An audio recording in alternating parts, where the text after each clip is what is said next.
गद्य की महत्ता क्या है, इसको जानने का प्रयास करेंगे हम।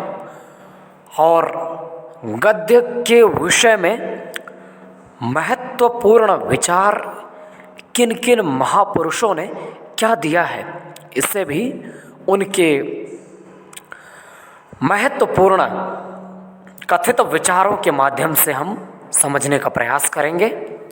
तो प्रथम विचार कुछ इस प्रकार से है।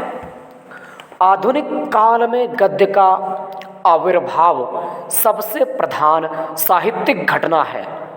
यह कथन है रामचंद्र शुक्ल जी का।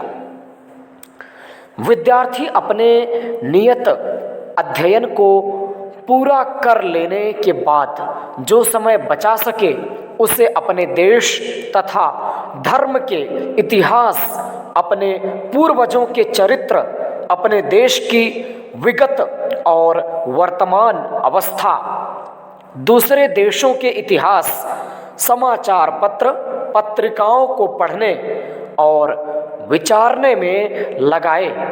अपने अध्ययन को हानि ना पहुंचाकर समय मिले तो सभा समाजों में विद्वानों के व्याख्यान को भी अवश्य सुने। मदन मोहन मालवीय। अगला विचार आप अवश्य सुने और उसे अपने जीवन में धारण करें। जो काम अपना उद्देश्य आप होते हैं और अपने से बाहर कोई स्वार्थ नहीं रखते, उन्हें खेल कहते हैं। अध्यापक का काम अक्सर अपना इनाम आप होता है।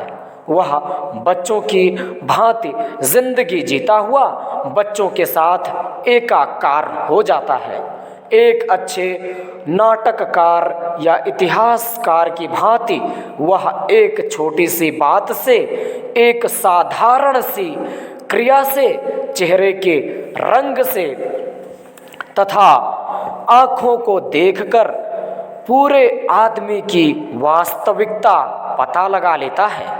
वह अपने विवेक और सूझबूझ से बच्चों के हृदय, बुद्धि तथा आत्मा के छिपे हुए तथ्यों को समझ लेता है और कभी हंसकर, कभी तारीफ करके, कभी नरमी से, कभी सख्ती से, कभी उकसाकर, कभी आलोचना करके और बच्चे की वास्तविकता क्या है को समझकर उसका मार्गदर्शन करता है।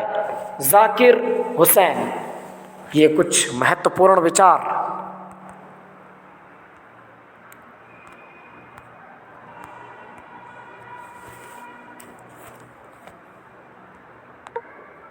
Three minutes 10s. Mark. 3 minutes 12s. Mark. Pause recording.